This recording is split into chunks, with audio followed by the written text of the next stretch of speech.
ಬೆಳೆಸ್ಕೊಂಡಿದ್ದೀರಿ, ನನಗೆ ನಷ್ಟ ಆಗಲ್ಲ. ಹೆಚ್ಚು ಕಡಿಮೆ ಮಾಡಿಕೊಂಡ್ರೆ ನಿಮಗೆ ನಷ್ಟ ಆಗಲ್ಲ. ಅದಕ್ಕೆ ಅವಕಾಶ ಕೊಡಬೇಡಿ.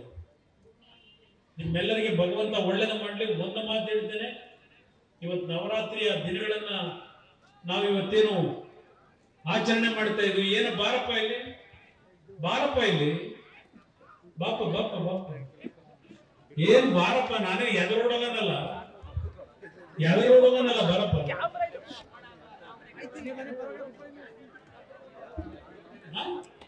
ಬಾರಪ್ಪ ಗೊತ್ತಿದೆ.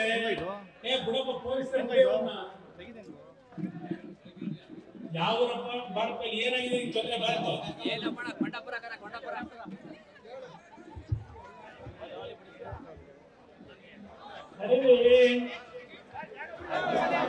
ಕರೀರಿ, ಏನೋ ಒಂದು ತೊಂದರೆ ಕೇಳೋಣ. ಎಣ್ಣೆ ಹಾಕೋಣ, ಬೆಳಗ್ಗೆ ಎಷ್ಟು ಕೊಡ್ರಪ್ಪ ದುಡ್ಡು ಎಣ್ಣೆ ಹಾಕಕ್ಕೆ?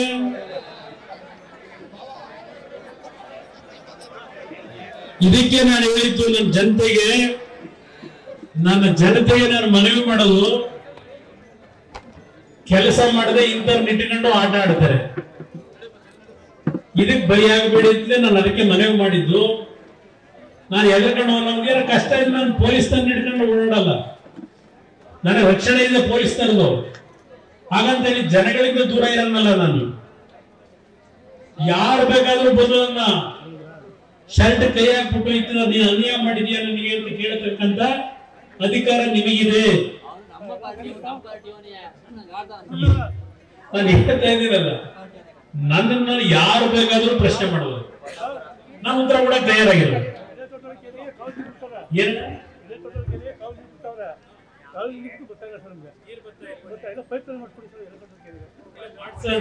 ಏನಾಗಿದೆ, ನೀವು ಇಗ್ಲೂರಿಗೆ ತುಂಬಿಸ್ಲಿಲ್ಲ. ಮೊದಲು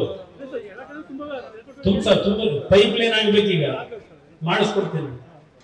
ಅದರಿಂದ ಇವತ್ತು ನಿಮ್ಮಲ್ಲಿ ಕೈ ಜೋಡಿಸಿ ಮನವಿ ಮಾಡ್ತಾನೆ, ದಯವಿಟ್ಟು ಈ ಚುನಾವಣೆ ಅಭ್ಯರ್ಥಿ ಬಗ್ಗೆ ತಲೆ ಕೆಡಿಸ್ಕೋಬೇಡಿ. ನಾನು ಏನ್ ತೀರ್ಮಾನ ಮಾಡ್ತೀನಿ ನಮ್ಮ ಎಲ್ಲಾ ಕಾರ್ಯಕರ್ತರು ಒಪ್ಪಿಗೆ ಕೊಡ್ಬೇಕು. ನನಗೆ ನಿಮ್ಮ ಆಶೀರ್ವಾದ ಬೇಕು, ನನಗೆ ನಿಮ್ಮ ಆಶೀರ್ವಾದ ಬೇಕು. ಕೈ ಜೋಡಿಸಿ ಮನವಿ ಮಾಡ್ತಾನೆ.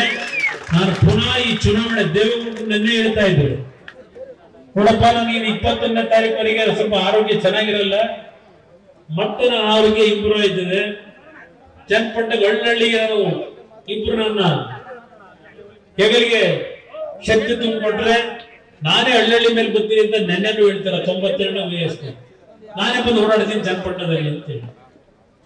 ಅದರಿಂದ ದಯವಿಟ್ಟು ಬೆಳೆಸಿರೋರು ನೀವು, ನಿಮ್ಮ ಆಶೀರ್ವಾದ ಇದೇ ರೀತಿ ಇರಲಿ. ನಿಮ್ ಋಣ ತೀರಿಸ್ತಕ್ಕಂಥದ್ದು ಪ್ರಾಮಾಣಿಕವಾಗಿ ಮಾಡಿ, ನಂತರ ನಾನು ಮಣ್ಣಿಗೆ ಹೋಗೋಣ. ನಾನು ನಿಮ್ ಋಣ ತೀರಿಸಿ, ನಾನು ಏನೇನು ಈ ಸಮಾಜದಲ್ಲಿ ನಾನು ಜನಗಳ ಮುಂದೆ ಮಾತನಾಡಿದ್ದೀನಿ ಅದನ್ನು ಕಾರ್ಯರೂಪಕ್ಕೆ ತರದೆ ನನ್ನ ಜೀವ ಹೋಗೋದಿಲ್ಲ, ಬದುಕಿರ್ತೀನಿ ನಿಮ್ ಜೊತೆ.